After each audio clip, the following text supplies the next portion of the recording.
Hello student. So in last few lectures we have started with the subject that is cryptochemic botany, and in that subject we have started the discussion about viruses. So in last lecture we have gone through the various characteristics of viruses, then the host specific classification of viruses. Now in the today's lecture we are going to talk about the or discuss about the structure of viruses, how these viruses are made up of, and we are also going to look at the multiplication scheme for these particular viruses. Now as we know that viruses are acellular and they require a specific host, we can say that they have a specific structure also. Now what this structure? Now when we talk about structure, we can say that a particular cell is there and this cell is having a particular structure. But as in viruses, or we can say as we look at the viruses are acellular. Though they are acellular, they have a specific structure. So साध्या भाषेत सांगायचं तर असं म्हणू आपण की viruses जरी acellular आहे किंवा नॉन लिव्हिंग आहेत तरी त्यांना एक पर्टिक्युलर स्ट्रक्चर आहे. जसं की आपण पेन म्हणू, पेन म्हटल्याबरोबर आपल्यासमोर लक्षात येतं की पेनला एक स्ट्रक्चर आहे. Pen is having a particular structure. तसंच व्हायरसेसला सुद्धा स्ट्रक्चर असतं. Now here you can see a virus is made up of protein shell that surrounds a nucleic acid genome. मग आता इथे जे तुम्हाला दिसत आहे it is nothing but the shell. That shell is made up of protein. प्रोटीननी बनलेलं हे शेल होतं. Now protein shell is called capsid. या शेललाच आपण कॅप्सिड असं म्हणतो. जे शेल आता आपण बघितलं की सर्क्युलर होतं. It is having a various shapes. So here you can C they have a particular capsid. Now inside this capsid there is a presence of nucleic acid. आता जे स्ट्रक्चर आपण बघितलं ते होतं nucleic acid. Nucleic acid is either DNA और RNA.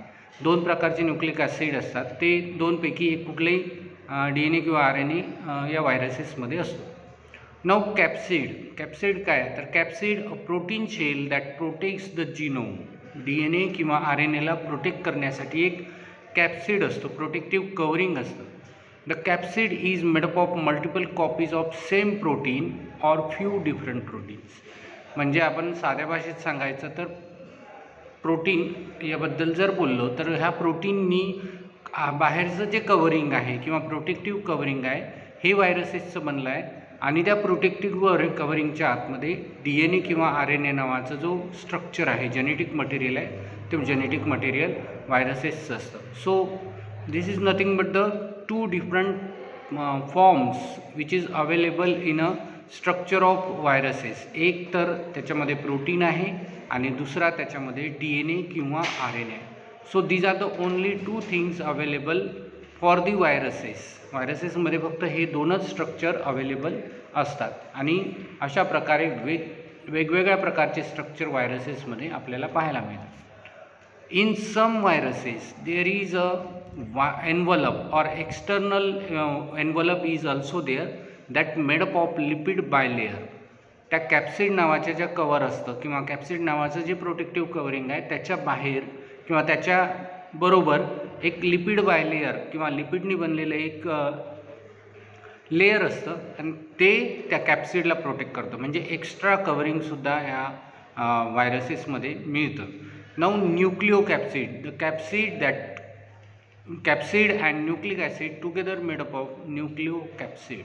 तर हे सुद्धा आपण असं म्हणू की सरळ सांगायचं तर हे एक कवरिंग आहे, प्रोटेक्टिव्ह कवरिंग आहे, ज्याच्यामध्ये न्यूक्लिक ॲसिड किंवा न्यूक्लिअर मटेरियल किंवा जेनेटिक मटेरियल हे काय केलं जातं, प्रोटेक्ट केलं जातं, प्रोटेक्शन केलं जातं.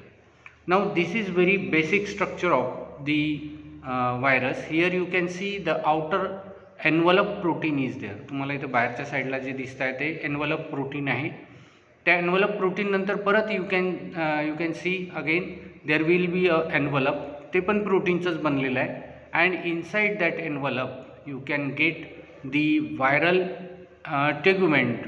We can say a covering again you can see it is present over there. And at the center you can see the viral genome is there. That viral genome is covered with the nucleocapsid.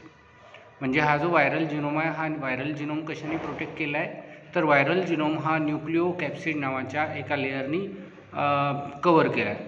तर हे झालं सगळ्यात complex viral structure. म्हणजे साधं जर virus बघितलं किंवा साधं व्हायरल स्ट्रक्चर बघितलं तर प्रोटीनचं कवरिंग आहे आणि त्याच्यामध्ये व्हायरल जिनोम आहे. It is the basic structure of the viruses.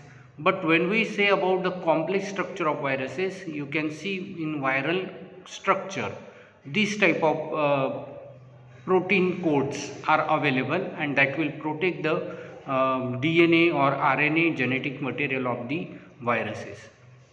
तर महत्त्वाचा मुद्दा असा आहे की कुठल्याही ऑर्गॅनिझममध्ये, लिव्हिंग ऑर्गॅनिझममध्ये जेनेटिक मटेरियल जे त्या लिव्हिंग ऑर्गॅनिझमचं असतं त्याचा प्रोटेक्शनचा महत्त्वाचा मुद्दा असतो.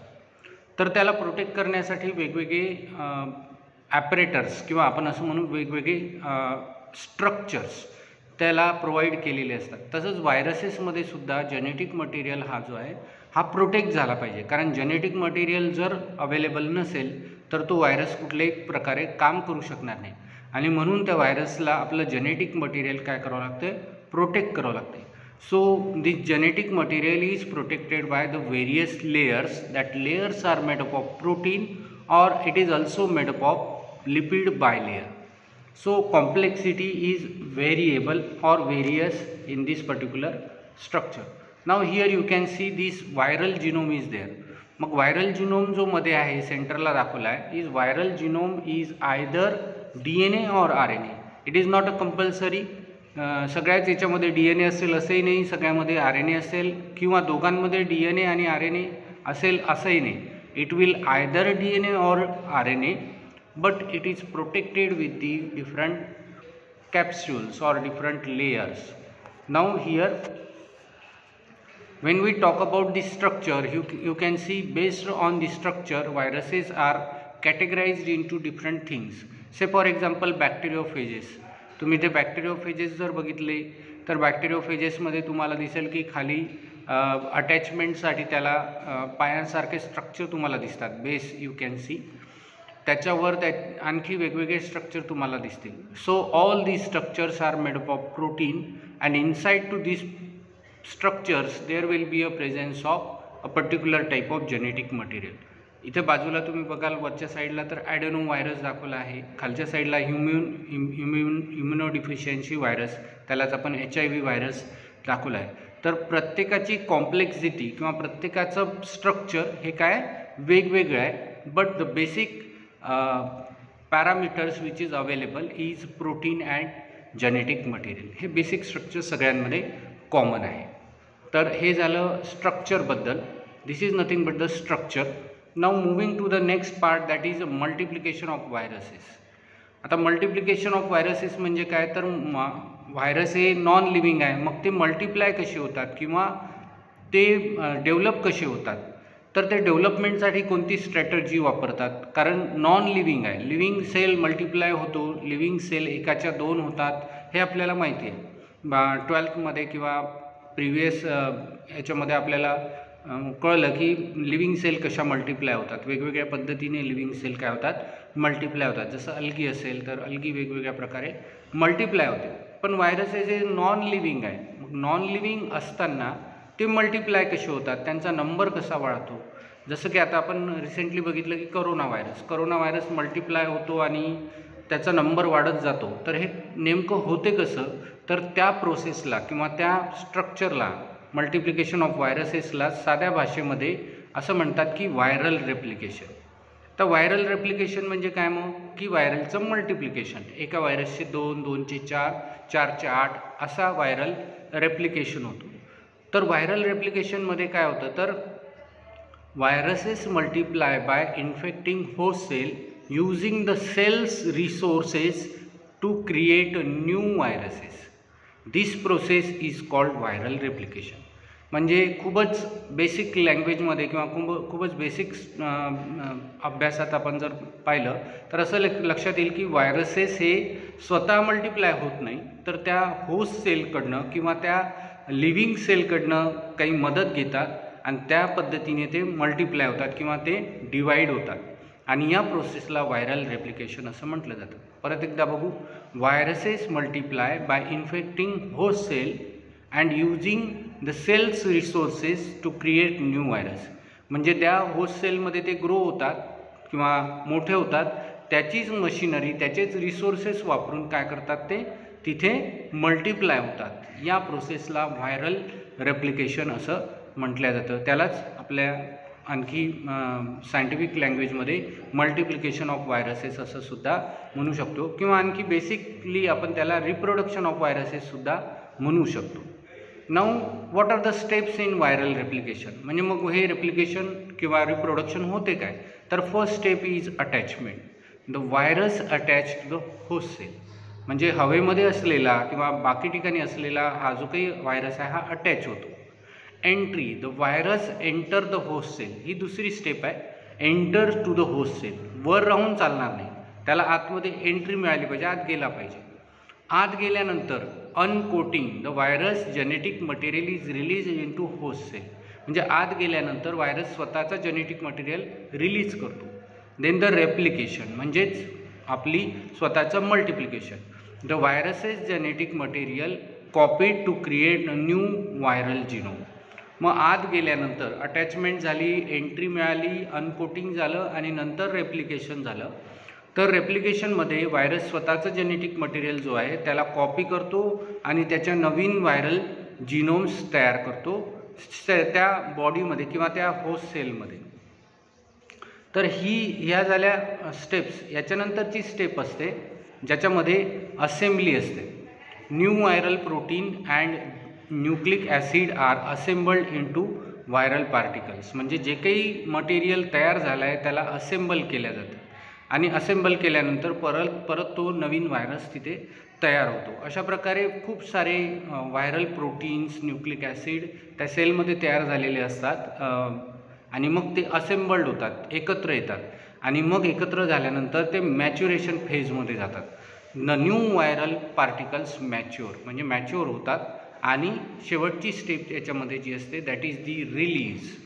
The new viral particles are released from the host cell to infect the other cell. म्हणजे नवीन ज्या काही व्हायरल स्ट्रक्चर्स बॉडीमध्ये तयार झाल्या, होस्ट सेलमध्ये तयार झाल्या ते बाहेर निघायला सुरू होतात. जसं की सर्दी खोकल्याचे व्हायरसेस असतील तर आपण असं म्हणू की ते आपल्या सर्दी किंवा खोकल्यामधून बाहेर पडतात आणि नवीन होस्टमध्ये जाऊन तिथे ते परत हे सगळ्या स्टेप्स काय करतात, फॉलो करतात.